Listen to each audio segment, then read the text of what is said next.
속한 사람아. 누구 얘기요? 내 얘기요, 내 얘기. 자, 따라서 한번 합시다. 나는 하나님께 속한 사람입니다. 그 하나님께 속한 사람의 이야기. 그래서 그런 사람 어떻게 다르고 하나님께서 어떻게 이끌어 가시는가, 그 사람을 통해서 하나님께서 하나님의 꿈을 어떻게 펼쳐 가시는가 하는 이야기를 이제 해나갑니다. 사도 바울은 하나님의 꿈을 자신의 꿈으로 품고 로마에 복음을 전하는 것을 바랐죠. 자, 드디어 그 꿈이 이루어집니다. 자, 꿈은 이루어진다 그러잖아요. 드디어 그 꿈이 이루어지는데요. 그런데 그 꿈을 이루게 하시는 하나님의 방법이 참 독특합니다. 쇠사슬에 베인 죄수의 몸으로 재판을 받기 위하여 로마로 갑니다. 그 당시 모든 문명 세상을 통치하던 로마, 그 로마의 수도. 자, 지금이야 뭐 이탈리아라는 하나의 나라의 수도지만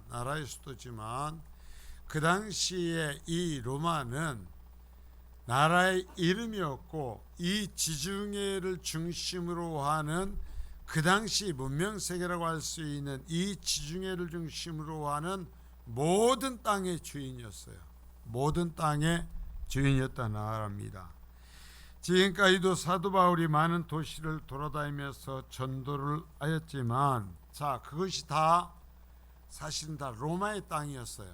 이스라엘까지도 로마가 통치하던 일부의 땅에서 복음을 전했지만, 이제 바울이 가게 되는 이 로마는 그런 도시들과는 차원이 다른 곳입니다. 자, 오직 하나님은 복음을 전하기 위해 로마로 가기를 원하는 그 사도 바울을 평안하게 이끌지 않고 이 기가 막힌 방법으로 이끌어 가시는 거예요. 죄수가 되어서 쇠사슬에 매이고 가는 과정에서도 평안히 보내주시지 않습니다. 우리 같으면 태풍을 만난 겁니다. 배를 타고 가다가 태풍을 만났죠. 그래 죽을 고비를 넘겨 무려 14일 동안 풍랑을 만나서 삶과 죽음의 경계를 넘나드는 것입니다. 여러분, 우리가 배를 타지 않아도 태풍이 온다면 긴장을 합니다. 이 땅 위에 있어도. 그리고 사실상 태풍이 오면, 이번 태풍은 좀 천천히 갔지만 일반적으로는 태풍이 와갖고 지나갈 때까지 몇 시간입니다. 몇 시간이에요. 빨리 가면 2-3시간. 그래도 난리가 나버리죠. 난리가 나버리는데 며칠 동안이었다고요? 그 태풍 속에서 14일을 땅 위에서가 아니라 배를 타고 그 태풍에 휩쓸려가는 삶을 살도록, 그렇게 로마에 가도록 하나님이 사도 바울을 이끄시는 거예요. 자, 왜 하나님은 바울을 로마로 보내시면서 이런 고통의 시간을 겪게 하셨을까요? 이제까지 순종한 이 늙은 사도를 평안하게 보내주시는 방법이 아닌, 자, 죄수로서 불법한 재판을 받게 생겼으니까 로마 황제에 가서 재판을 받겠다고 해서 죄수로서 사슬에 매여가는 것도 그러한데, 가는 이 과정에 왜 이런 태풍을 보내서, 유라굴로를 보내서 무려 14일을 그것에 시달리게 하시는 것일까라는 거예요. 여러분, 이건 우연이 아니에요. 이건 이유가 있어요. 하나님의 이유가 있는데, 그것은 이 풍랑 속에서 함께 하시는 하나님을 만나게 하는 것입니다. 이 지독한 풍랑 속에서도 하나님이 사도 바울을 놓지 아니하시며 함께 하시고 계신다라는 것, 그래서 기어이 하나님이 로마로 인도하신다라는 것을 경험케 하는 것입니다. 그래서 마찬가지로 로마에서도 하나님께서 함께 하실 것이라는 것, 내가 로마에 보내지 않는다. 풍랑 속에서도 내가 너와 함께하며 너 때문에 함께 가던 사람들을 다 살렸던 것처럼 내가 너와 함께 할 것이다. 그리고 내가 너를 통해서 수많은 사람들을 살릴 것이다. 나는 이것을 사도 바울에게 알려주시고 약속하시는 방식이었다라는 거예요. 여러분, 이것을 이해를 해야 돼. 그냥 가다가 재수 없어서 우연히 풍랑을 견디는 것이 아니라 이 지독한 풍랑 속에서 배의 어떤 선장이 아닙니다. 항해의 경험이 있지 않습니다. 그러나 그 모든 사람들의 생명이 사도 바울의 손에 달려 있는 거예요. 왜? 하나님의 꿈을 품고 가니까. 왜? 하나님이 그 사람과 함께하고 있으니까. 그것을 보여주시면서 이후에 네가 복음을 전하는 과정에도 네가 내 꿈을 품고 한다면 내가 너와 함께할 거다. 내가 너를 통해서 영혼들을 살려낼 것이다는 그 약속을 보여주신 거죠. 이 험한 풍랑을 겪은 과정에서 함께 하시며 보호하시고 또한 말씀해 주신 하나님을 바울은 이후에 로마에서 그 힘든 재판의 과정과 또 복음 전하는 과정과 죽임을 당하는 그 속에서 온전히 이 때를 생각하며 하나님을 의지할 수 있었더라는 것이. 여러분 보세요. 우리가 환난이 없이 평안만 하길 원하지만 우리가 정말 신앙의 힘을 얻는 건 내가 견디고 끝까지 하나님을 의지할 수 있는 힘을 갖게 되는 건 환난을 겪은 경험을 통해서요. 내가 정말 힘들었을 때, 어려웠을 때, 그때 하나님이 나를 어떻게 붙들어 주셨는지, 그때 나를 포기하지 않으셨던 것, 그때 나와 함께 하셨던 그 경험 때문에 또 새로운 어려움을 겪고도 이겨낼 수 있는 거예요. 그때 죽을 것 같았어. 그때 이제 내 인생이 끝나는 것 같았어. 그런데 그때 하나님이 나를 붙드셨고 오히려 나를 세우셨고 하나님께서 여기까지 인도해 주셔서 하는 그 경험이 또 내가 하나님의 나라에 일하면서 겪는 어려움 속에서도 그래, 하나님은 이번에도 함께 하신다. 내 평생 함께 해 주실 것이다. 나를 하나님의 나라에 이끌어 주실 것이다. 고백하며 갈 수 있다는 거죠. 여러분, 혹 어려움을 겪을지라도 그 속에서 하나님을 만나고 그것 때문에 더욱더 순결해지고 하나님의 사람으로 살아갈 수 있는 계기로 삼을 수 있기를 바랍니다. 이제 하나님의 말씀에 순종하는 것을 요구하는데요. 27장 20절입니다. 시작. 여러 날 동안 해도 별도 보이지 않고 큰 풍랑이 그대로 있음에 구원의 예망마저 없어졌더라. 태풍이 불면 온통 난리가 나죠.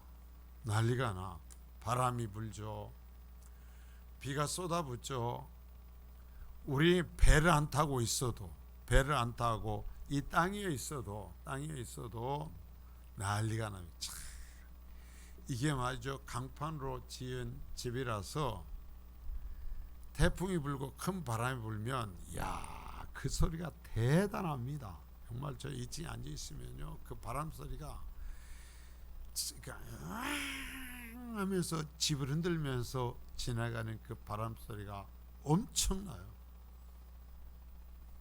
이 집을 쳐놓고 업자들이 저한테 꼭 부탁한 게 있었어요. 목사님, 평소에는 창문을 열어놔도 아무런 상관없지만 큰 바람이 불 때는 모든 창문을 완전히 밀폐하십시오. 신신당부를 한 거예요. 태풍이 불 때 만일에 창문이 열려 있으면 큰일 납니다. 큰일 납니다. 한쪽만 열려 있으면 그쪽으로 해서 바람이 돌면서 이 지붕 날아가 버립니다. 지붕이 뜯겨 버린다라는 거예요. 위에서 불면서 또 위에서 들어올리고 밑에서 바람이 불면 아무리 못을 박았어도 이 지붕 날아가 버립니다. 여러분, 땅 위에서도 그렇단 말이에요. 땅 위에 있어도.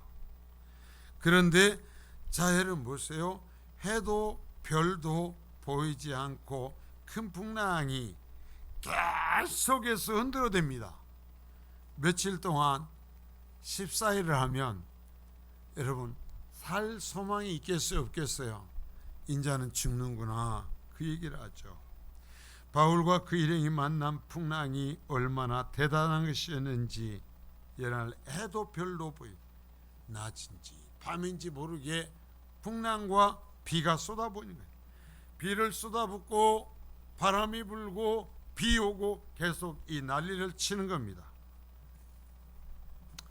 이것을, 이 밀려간 거리를 우리 이쪽에서 쉽게 생각해 보면, 태풍이 일어난 저 필리핀 정도에서부터 태풍에 밀려서 우리나라에까지 배가 밀려서 온 정도의 그 거리를 이 바울 사도가 탄 배가 끌려가는 겁니다. 그러니까 몇 시간이 아니라 그 태풍에 휩쓸려서 가는 그 상황이 얼마나 힘들었겠어요.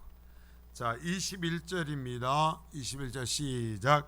여러 사람이 오래 먹지 못하였음에 바울이 가운데 서서 말하되, 여러분이여 내 말을 듣고 그레데에서 떠나지 아니하여 이 타격과 손상을 면하였더라면 좋을 뻔하였느니라.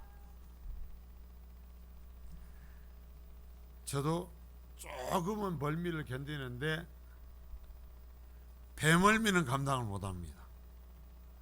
배를 타면, 제가 울릉도를 한번 가면서부터 겁이 나는 겁니다. 이걸 어떻게 해야 되나?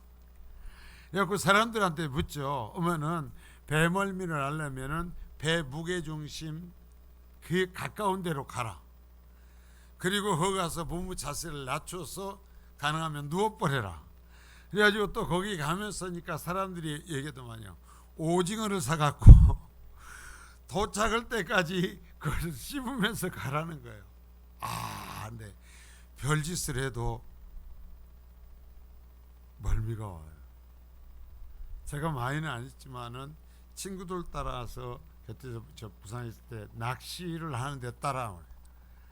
이 조그마한 배는요, 이 안에 이 가둬 있을 때 괜찮아요. 나가니까는 바다가 풍랑이 없는 것 같은데도요, 없는 게 아니에요. 바다는. 그래가지고 여기 살랑살랑 이게 하면은요, 한 10여 분 지나면 이제 모든 세상이 이제 이러는 거죠. 그래갖고 드러너도 안 되고 뭣도 안 되고 그 지경이 됩니다. 그런데 여기서 보십시오. 이렇게 해서 이 어려움을 겪는 속에서 바울 사도가 얘기를 하죠. 내 말을 듣고 그레데에서 떠나지 아니하여 이 타격과 손상을 면하였더라면 좋을 뻔했다. 여러분, 이 긴 시간을 여러 날 동안 하면 아마 선장도 배 탔던 사람도 아무것도 못 먹었을 거예요. 먹으면 토했을 거예요. 그냥 정말 사람이 사람 같지 않게 되는 거죠. 그럴 때 얘기하죠. 내 말을 듣고 그레데에서 떠나지 아니하여 이 타격과 손상을 면하였더라면 좋을 뻔했다. 이 말은 무슨 말일까요? 비방하려는 것이 아니라 내가 너에게 말했지 않냐라는 거야. 내가 너에게 이번에 여기서 가면 손해본다고 했지 않냐? 배와 함을 잃는다고 했지 않냐? 자, 내가 누구의 말을 듣고 말했던 거예요? 하나님의 말씀을 듣고 얘기했던 거예요. 내가 속한, 내가 믿는 하나님의 말씀을 듣고 너에게 말했었지 않냐 이게. 그때 그 말을 들었더라면 이 어려움 겪지 않았을 것 아니냐. 그러니까 이건 비방하려는 것이 아니라 이후에 하나님께서 자신을 통해서 이끌어가는 하나님의 말씀을 들으라는 거예요. 여러분, 자, 우리가 신앙생활하면서 하나님의 사람의 말을 들어야 되는 거예요. 이랬지 않습니까? 왜 이렇게 했습니까? 얘기하는 건 비방이 아니에요. 이제라도 들으라는 거예요. 회복하라는 거예요. 들어야 되는 거예요. 그래야 망하지 않는 거예요. 자, 하나님의 말씀을 듣지 않으면 큰 고난을 겪죠. 여러분, 하나님의 말씀에 귀를 기울이십시오. 백부장이요, 여기에서 백부장이 정말 사도 바울의 말을 들었더라면 이 고통을 겪지 않았을 거예요. 근데 누구의 말을 들었어요? 사람의 말을 들은 거예요. 여러분들 평생을 살아나가면서 하나님의 말씀을 들을 수 있기를 바랍니다. 그래야 사는 거예요. 그런데 꼭 곁에서 어떤 사람이 말을 하면 하나님 뭐라고 말씀해도 그건 제껴놓고 사람의 말을 듣는단 말이에요.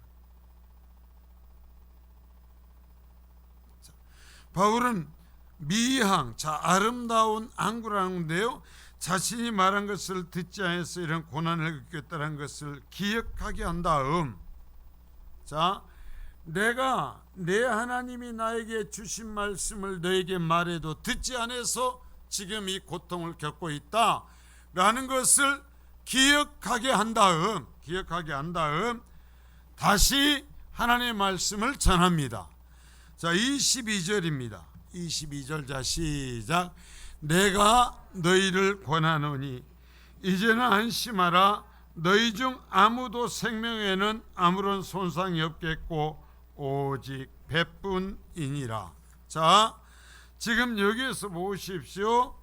지금 이 사도 바울 사슬에 묶인 이 죄수가 말을 다시 시작합니다. 안심해라. 안심, 무슨 안심이요? 지금 14일 동안 오면서 나 그 쏟아지는 빛 속에서, 그 바람 속에서 생전 경험해 보지 못한 죽음의 문 앞에 지금 휩쓸려갖고 있고, 배에 필요한 과일 다 내던지고 이제 먹을 것도 내던지고 정말 살 소망이 하나도 없는 반인데 이 죄수가 얘기하는 것입니다. 늙은 죄수가 얘기하는 것입니다. 안심하라. 너희 중 단 한 사람도 생명을 잃지 않는다. 그러나 배는 잃어버린다. 자, 이게 말이 돼야 안 돼요. 지금요, 태풍 속에서 휩쓸려가고 있습니다. 근데 얘기하는 거예요. 여러분, 이 사람들이 다 살아나려면 배가 부서져야 돼요? 안 부서져야 돼요? 배가 부서지면 안 돼. 근데 이 말씀이 정말 웃겨요. 상식적으로 안 맞는 거예요. 너희는 한 사람도 죽지 않지만 배는 부서져.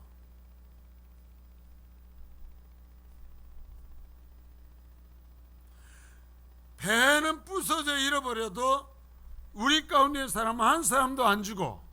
그러면 자 보십시오. 이게 가능한 일이에요? 가능치 않은 일이에요? 지금 태풍이 불고 있는 상황이에요. 배가 부서져 버리는데 거기에 타고 있는 사람이 하나도 안 죽는다. 이런 걸 뭐라고 그래요? 기적이라고 하잖아요. 자, 그러니까 무슨 얘기예요? 이 일을 지금 이제 누가 이루실 거예요? 하나님이 이루신다라는 거예요. 이런 말씀을 보면서 그냥 문맹 읽어 나가는 것이 아니라 그 말의 의미에서 얼른 잡아야 되는 거예요. 이걸 배는 박살나서 없어져 버리지만 너희들은 하나도 안 죽어. 왜? 내 하나님이 너희들을 살려주실 거야. 자, 여러분 보세요. 이 얘기를 할 때, 자, 바울의 말을 들었더라면 이 풍랑을 만나지 아니하였을 것입니다. 그런데 바울이 아직도 이 풍랑에 휩쓸려서 살아날 소망이 없는, 비가 쏟아지고 풍랑 미친 듯이 금방이라도 배를 박살낼 듯이 하는 그 속에서 소리도 제대로 들리지 않을 그러한 상황에서 고함을 치면서 외치는, 조용한 예배실에서 얘기하는 게 아니에요. 지금 그 속에서 바울 사도가 외치는 거죠. 자, 내 말, 하나님이 나에게 주신 말씀 듣고 그리에서 안 떠났으면 이러한 일 없었잖아.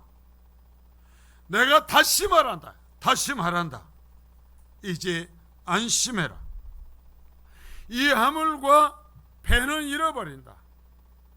그러나 너희의 생명은 절대로 잃지 않는다. 자, 여러분, 바울은 그러면 그것을 어떻게 알게 됐어요? 왜 바울이 그런 말을 할 수 있어요? 27장 23절입니다. 자, 시작. 나의 속한 바 곧 나의 섬기는 하나님의 사자가 어젯밤에 내 곁에 서서 말하되. 자, 바울사 내가 왜 이 얘기를 하는지, 내가 이것을 왜 선포하는지 얘기합니다. 왜요? 하나님의 사자가 곧 하나님께서 어젯밤에 내 곁에 서서 말했어. 여러분, 바울 사도 곁에 사람들이 있었어요, 없었어요? 있었죠. 그러나 그들은 모르는 거예요. 그러나 그들은 듣지 못해. 그러나 사도 바울은 그 풍랑, 비가 오고 풍랑이 몰아치며 잠도 못 자고 그 시달리고 있는 속에서 하나님께서 그 곁에 오셔서 말씀하신 소리를 들은 거예요. 그래서 이 이야기를 지금 하고 있는 것입니다. 성도 여러분, 어떻게 이런 말을 할 수 있다고요? 아직 별빛이 보이는 것이 아닙니다. 파도가 잦아들고 있는 것도 아닙니다. 어제나 오늘이나 똑같은 파도가 미친 듯이 배를 뒤흔들고 있습니다. 어제나 오늘이나 똑같이 고난과 이기는 계속되고 있습니다. 절망도 계속되고 있습니다. 그러나 하나님의 사자가 옆에 와서 직접 말씀해 주셨기 때문에 이런 말을 할 수 있는 거죠. 하나님의 말씀을 들었기에 아직도 풍랑이 계속되고 있어도, 칠흑 같은 어둠이 계속되고 있어도, 아무런 상황의 변화가 없어도 전혀 문제가 되지 않는 거예요. 왜? 하나님이 말씀하셨으니까. 하나님이 약속하셨으니까. 여러분, 이것을 믿으십니까? 바울 사도의 하나님의 사자가 말씀하셨으니까 바울 사도가 얘기하는 대로 될 것입니다. 그래서 바울 사도는 외친 것입니다. 그러면 지금은요? 지금 하나님께서 어떻게 말씀하십니까? 말씀으로 말씀하십니다. 66권의 말씀으로 말씀하십니다. 여러분, 그 하나님의 말씀에 귀를 기울일 수 있기를 바랍니다. 하나님께서 지금도 그래요. 어떠한 특별 계시가 계속 주님 올 때까지 되지만, 그러나 이런 성경적 권위의 특별 계시는 없습니다. 이런 성경적 특별 계시는 오직 66권의 말씀을 통해서만 오는 것입니다. 그래서 우리가 예배하며 말씀을 듣는데 집중하는 것입니다. 사람의 말을 하지 않고, 그래서 전하는 자는 사람의 말을 하지 않고 하나님이 주신 말씀을 그대로 선포해야 되는 것이고, 또한 그렇게 선포될 때 그것이 사도 바울이 그 배에 탄 사람들에게 선포된 것과 같은 똑같은 하나님의 말씀인 것을 믿어야 되는 것입니다.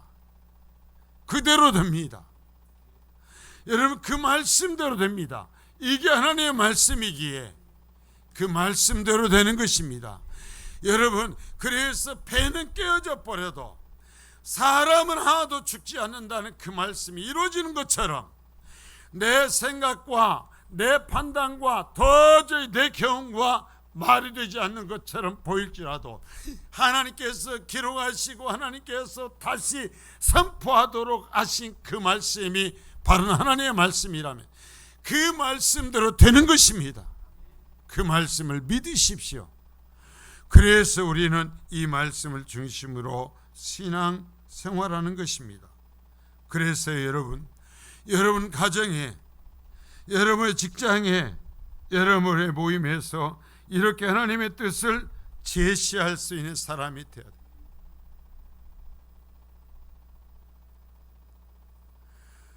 하나님을 말해줄 수 있어야 된단 말입니다. 하나님의 모습을 보여줄 수 있어야 된단 말이야. 내 직장에서, 내 가정에서, 내가 어떤 사람과 모여서 교회를 할 때 여러분 거기서 더 크크거리고 더 재미있고 더 세상적인 서는 것이 아니라 그 속에서 하나님을 보여줄 수 있어야 된단 말입니다. 하나님만이 참신인 것을 보여줄 수 있어요. 이게 그리스도인이요.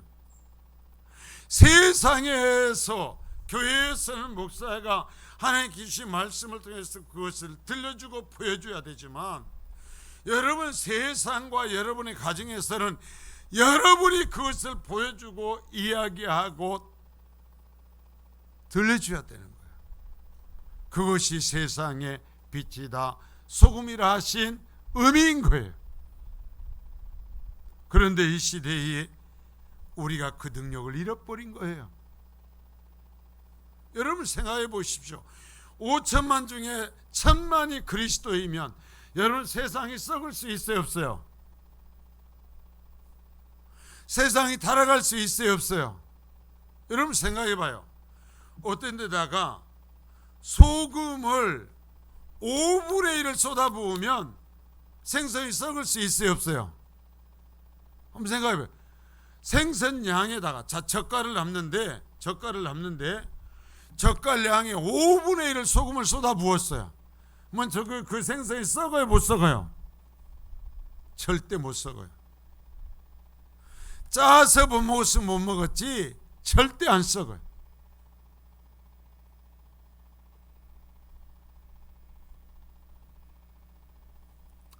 자, 이제 바울 사도가 자신과 하나님의 관계를 얘기합니다. 여러분 잘 들으십시오. 여러분이 그리스도인입니다. 여러분이 하나님의 소망입니다. 여러분 하나님께서요 이 시대에 저와 여러분에게 하나님의 꿈을 넣어주시고 하나님의 꿈을 품은 사람이 되기를 원하는 것입니다. 오늘 이 부분을 이제 잘 들으십시오. 자, 23절을 다시 이 강조점을 바꿔서 보겠습니다. 23절입니다. 자, 시작. 나의 속한 바 곧 나의 섬기는 하나님의 사자가 어젯밤에 내 곁에 서서 말하되. 자, 여기에 바울 사도가 이런 말을 하게 되는 근본, 자, 말씀하신 것보다 더 근본을 얘기를 합니다. 가장 근본, 그게 뭐예요?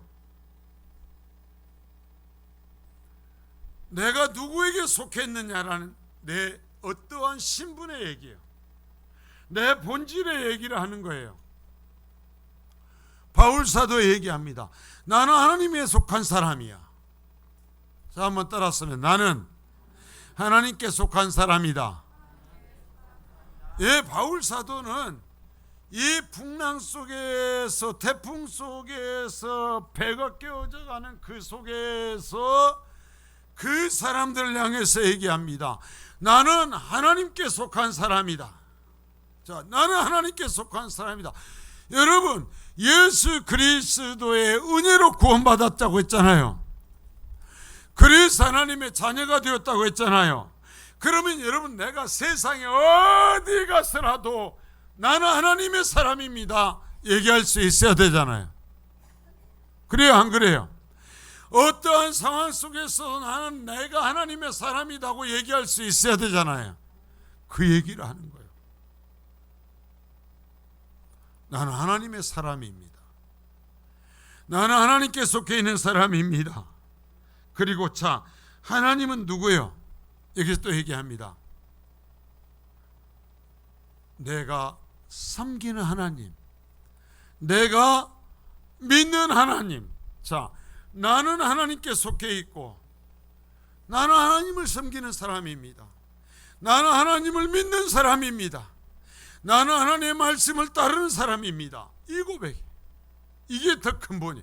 말씀하셨냐 아니냐 문제가 아니라 바울에게 말씀하신 이유가 사도 바울이 하나님께 속한 사람이기 때문이고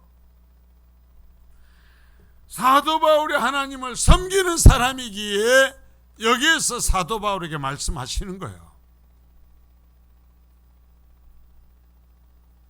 여러분, 우리가 평생토록 얘기해야 될 거예요. 내가 하나님의 사람입니다. 나는 하나님을 믿는 사람입니다. 나는 하나님을 섬기는 사람입니다. 여러분, 어디에서라도 이 얘기를 할 수 있어야 그리스도인인 거예요.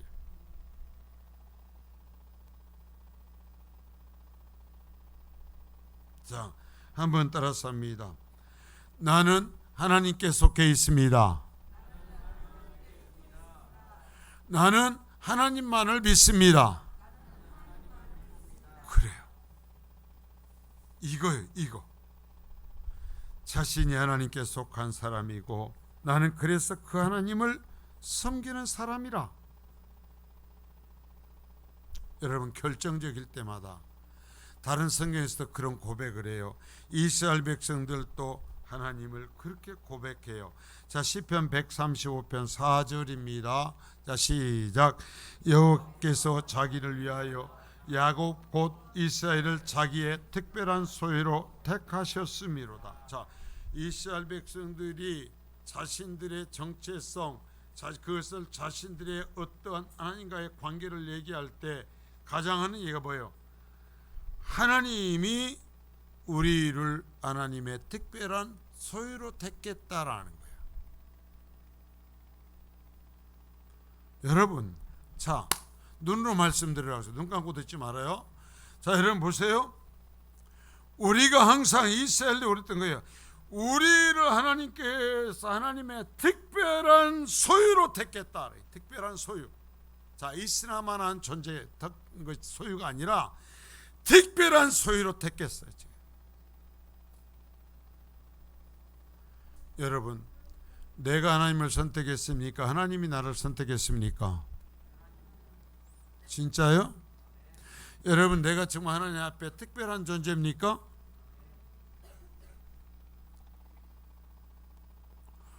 왜 이런 소리면 고개를 숙여버리냐고.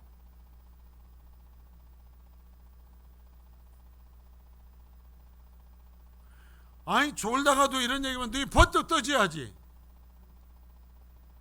여러분, 내가 하나님 앞에 특별한 존재입니까? 그래요. 그러면 얘기해. 아, 목사님, 내가 하나님 앞에 한 것이 있어야죠. 한 것이 있어가 아니라 하나님이 나를 사랑하셔 특별한 존재로 삼아 주셨으니까 나는 특별한 존재인 거예요. 이스라엘 백성은 그러는 거예요. 우리는 하나님의 특별한 소유로 택함 받은 자라는 거예요. 자, 아가서에서 정말 하나님 어떤 하나님과 인간과의 관계를 마치 젊은 사람들이 연애하는 것처럼 표현한 아가서, 사랑의 노래죠. 여기에서도 이런 말이 나옵니다. 자, 아가서 2장 16절. 자, 시작. 내 사랑하는 자는 내게 속하였고 나는 그에게 속하였도다. 그가 백합화 가운데에서 양떼를 먹이는구나. 자, 내가 이 말씀을 정리해 놓고 아침에 마지막 설교문을 탈고를 하면서 나는 하나님께 속하였고 하나님은 내게 속하였다란 말을 썼다가 고쳤어요. 왜? 내가 하나님께 속하였다는 말은 괜찮은데 하나님이 내게 속하였다는 말을 내 입으로 차마 못하겠는 거예요. 하나님은 그렇게 말씀하셔요.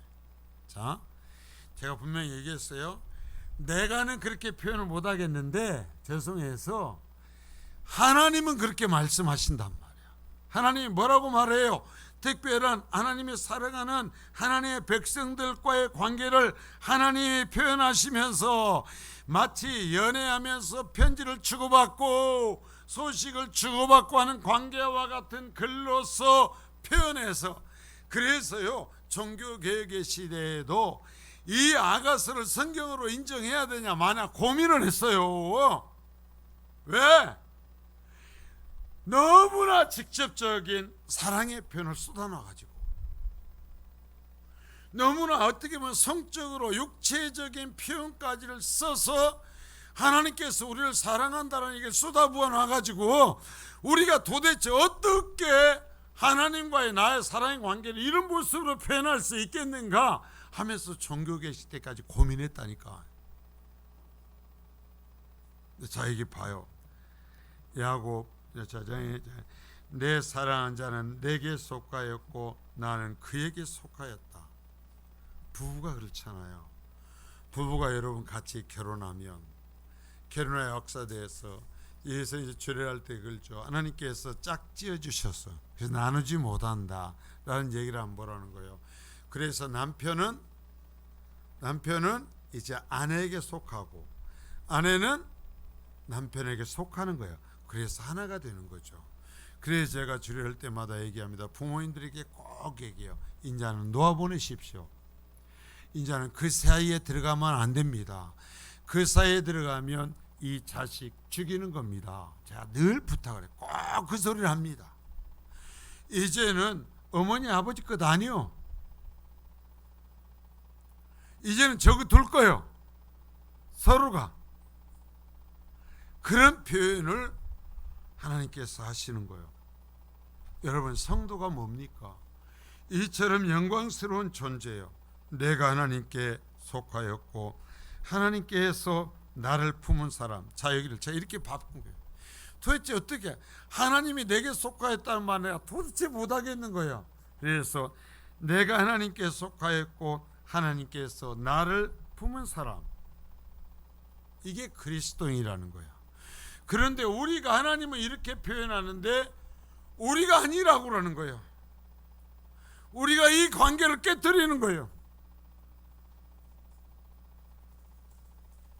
여러분, 바울 사도가 왜 내가 이런 얘기를 하느냐, 하나님하고 나하고는 이런 관계이기 때문에 하나님이 나에게 말씀하셨다라는 거야. 내 하나님하고 나하고는 이런 관계라는 거예요. 누구 백부장의 눈치도 보지 않습니다.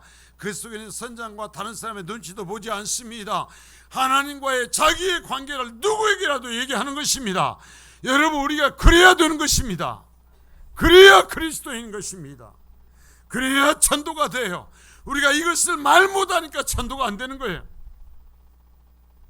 우리가 이 관계를 이해하지 못하니까 선교하지 않고도 살 수 있는 거예요.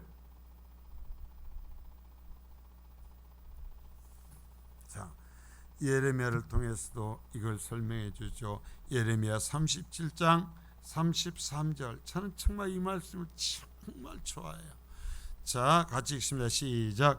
그러나 그날 위에 내가 이스라엘 집과 맺을 언약은 이러하니 곧 내가 나의 법을 그들 속에 두며 그들의 마음에 기록하여 나는 그들의 하나님이 되고 그들은 내 백성이 될 것이라.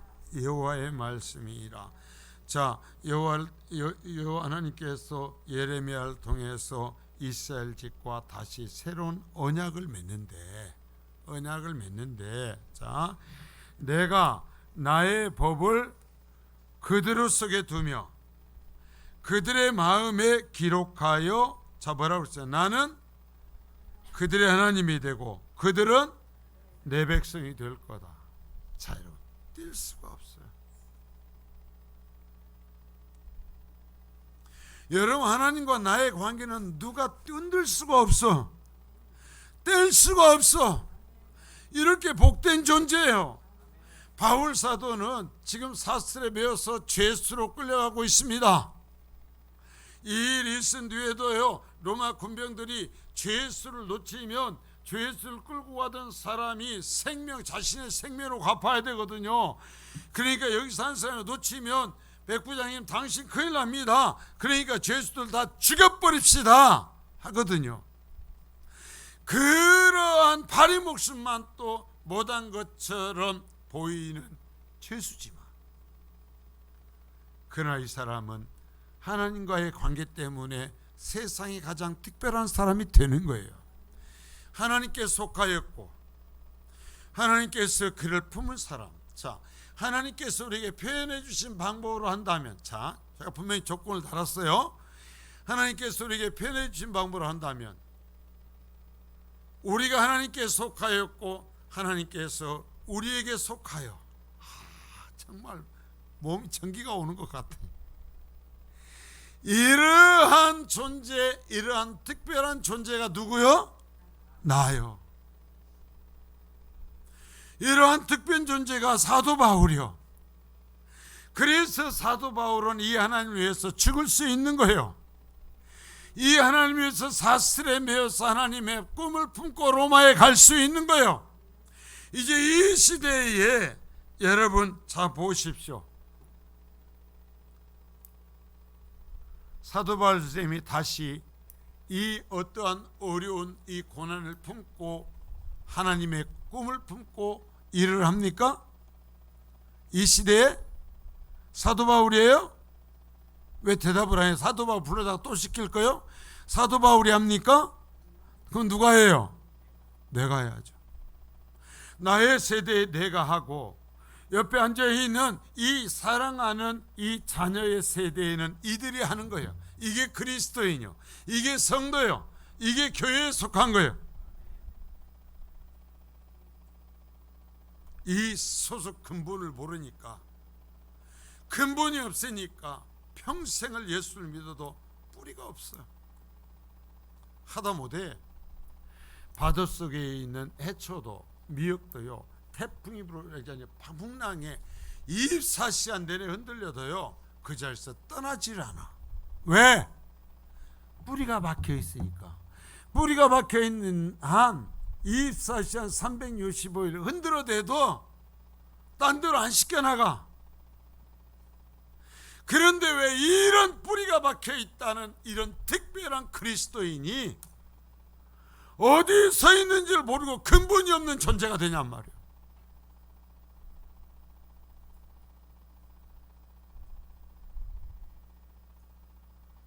조금만 뭐하면 뭔지를 몰라.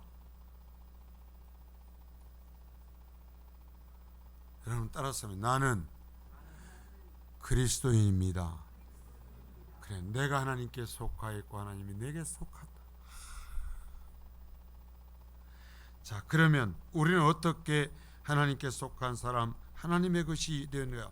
자, 고린도에서 6장 20절에서 이 바울 사도가 그대로 얘기를 했죠. 지독하게 말 듣지 않는 교회에다가 왜 너희가 하나님 앞에 그렇게 특별한 존재가 되었는지를 얘기해 줘요.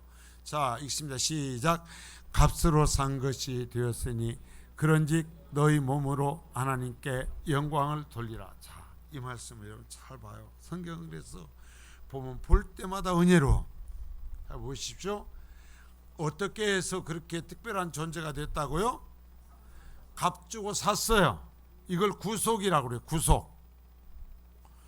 구속은 값 주고 사는 거예요. 값 주고 사. 경찰이 뭐 나라가 잘못한 죄인을 가두는 구속 말고 값을 주고 샀어요. 무슨 값? 예수 그리스도의 피값을 주고. 그런즉 자, 하나님께 영광을 돌려. 징그럽게 말 안 듣고 바울 사도를 사도 취급도 안 하는 그 고린도 교회에다가 얘기를 해요. 자, 그러니까 못 가지고 하나님 앞에 영광을 돌려라? 몸으로 영광을 돌려라. 이 말을 조금 돌려서 생각을 해봐요. 그러면 자, 왜 몸으로 하나님께 영광을 돌려야 돼?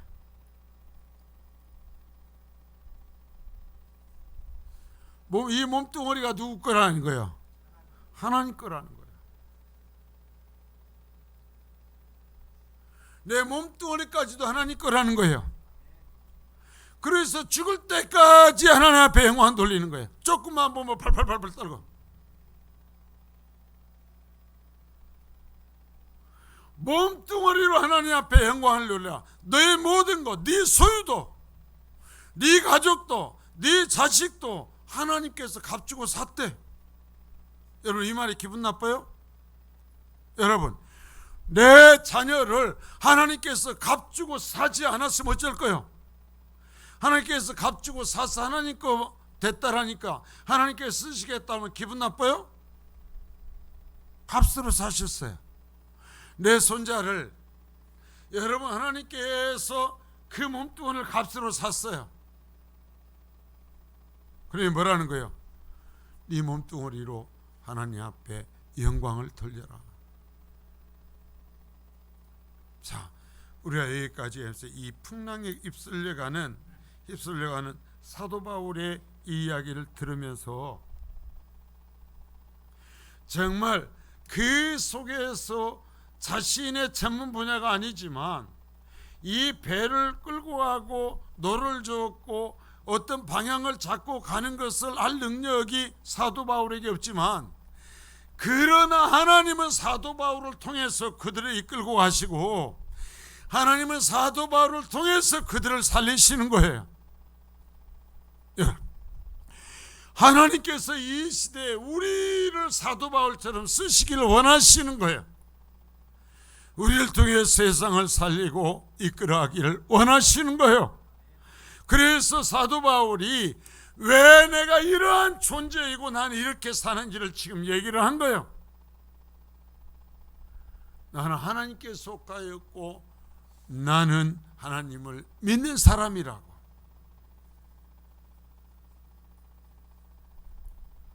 여러분, 그래요, 내가 하나님께 속하고 하나님이 나에게 속했다고 하는 이 기가 막힌 은혜의 말씀, 하나님이 말씀하지 않은 표현이라면 우리가 감히 입에 담을 수조차 없는 이 복되고 귀한 은혜가 나에게 주어진 이 의미가 뭔지를 좀 알았으면 좋겠어요.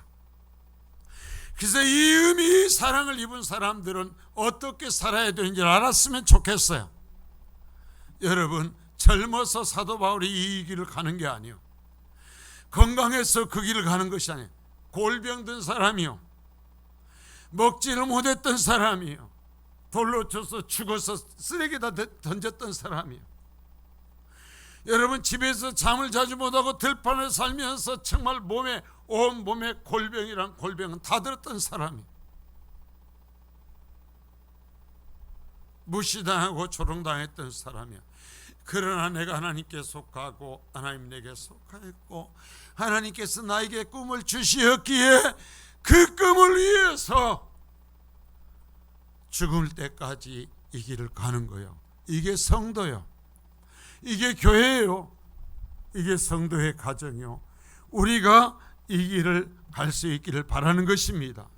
우리가 이 영광을 누릴 수 있기를 바라는 것입니다. 거룩하신 주님 감사합니다.